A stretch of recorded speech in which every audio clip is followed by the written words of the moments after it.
everyone. අද මම ඔයගොල්ලන්ට කියලා දෙන්න යන්නේ ඔයාලා මොකක් හරි දෙයක් කරන්න අපේක්ෂාවෙන් ඉන්නවනම්. ඒ කියන්නේ ඔයාලා උදාහරණයක් විදිහට පාඨමාලාවක් හදාරන්න තමයි ඉන්නේ. ඒ වගේම ඔයා බත්තු යන්න තමයි ඉන්නේ. ඒ කියන්නේ ඔයාලා මොකක් හරි දෙයක් කරන්න නම් ඉන්නේ. කොහොමද ඒක ඉංග්‍රීසියෙන් කියන්නේ කියලා තමයි මේ වීඩියෝ එකේදී මම ඔයගොල්ලන්ට කියලා දෙන්න යන්නේ. ඉතින් අපි මේකට කියනවා B2 කියලා. ඉතින් අපි වැඩි කතා නොකර යමු ලෙසන් එකට.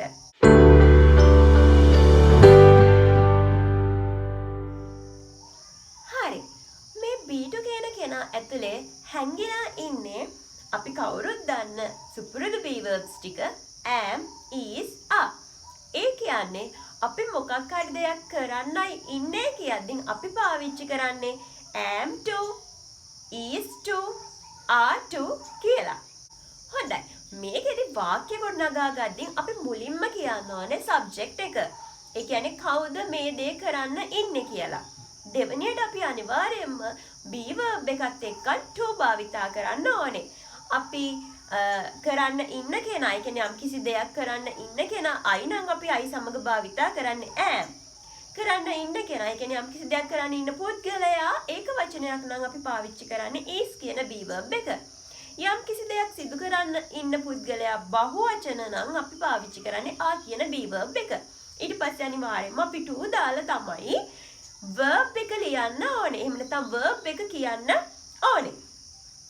ඊට පස්සේ අපිට පුළුවන් object එකක් තියෙනවා නම් object එක කියන්න.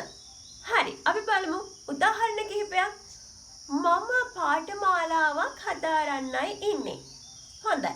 කවුද මේකේ subject එක? මම. එහෙනම් I. අනිවාර්යෙන් I එක්කන් අපි දාන්න ඕනේ be verb එක තමයි am. am එක්කන් අනිවාර්යෙන්ම අපි to භාවිතා කරන්න ඕනේ. I am to හදාරන්න. verb එක තමයි හදාරනවා කියන එක. හදාරන්න follow. මොකක් හදාරන්නද? a course පාඨමාලාවක්. I am to follow a course. මම පාඨමාලාවක් හදාරන්නයි ඉන්නේ. ඊළඟ උදාහරණේ ඇය ඔහුව හමු වෙන්නයි ඉන්නේ. ඇයන ඔහුව හමු වෙන්න ඉන්නේ. එහෙනම් subject එක ඇය. ඇයට අපි ඉංග්‍රීසියෙන් කියනවා she කියලා. sheත් එක්කන් අපි අනිවාර්යෙන් භාවිතා කරන්නේ is. is සමග අනිවාර්යෙන් to භාවිතා වෙන්න ඕනේ. she is to හමු වෙන්න meet කාවද ඔහුව him. අපි බලමු තව උදාහරණයක්. ඔවුන් අපිට උදව් කරන්නයි ඉන්නේ. මේ වාක්‍යයේ subject එක ඔවුන්. එහෙනම් අපි මුලින්ම කියන්න ඕනේ they කියලා. they එක්කන් අපි අනිවාර්යෙන් භාවිතා කරන්න ඕනේ ආ කියන be verb එක. මොකද they කියන්නේ බහුවචනයක්. they are අනිවාර්යෙන්ම to දාන්න ඕනේ. they are to උදව් කරන්න. help උදව් කරනවට අපි කියනවා help කාටද? අපිට us.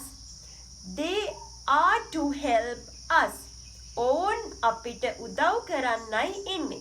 හරි. ඉතින් කවුරු හරි කෙනෙක් යම් කිසි දෙයක් කරන්නයි ඉන්නේ. එහෙම නැත්නම් කරන්න අපේක්ෂාවෙන් ඉන්නවා. කරන්න බලාපොරොත්තුෙන් ඉන්නවා කියලා අපිට කියන්න පුළුවන් මෙන්න මේ B2 පාවිච්චි කරලා. ඉතින් මම හිතනවා ඔයගොල්ලන්ට මේ වීඩියෝ එක ප්‍රයෝජනවත් වෙන්න ඇති කියලා. එහෙනම් ඔයගොල්ලන්ට පුළුවන් මගේ මේ වීඩියෝ එකට ලයික් කරන්න, කමෙන්ට් කරන්න සහ යාළුවෝ අතරත් මේක ෂෙයා කරගන්න අමතක කරන්න එපා. ඊට අමතරව ඔයගොල්ලන්ට හිතෙනවා නම් මගේ මේ channel එකේ තියෙන වීඩියෝස් ඔයගොල්ලන්ට ප්‍රයෝජනවත් කියලා සහ ඉදිරියේදීත් මේ වගේ මම දාන වීඩියෝස් බලන්න ඕනේ කියලා ඔයගොල්ලන්ට පුළුවන් අනිවාර්යෙන් මගේ channel එක subscribe කරලා තියාගන්න. එහෙනම් ආයෙත් ඉක්මනටම මේ වගේ වීඩියෝ එකක් අරගෙන එන්න.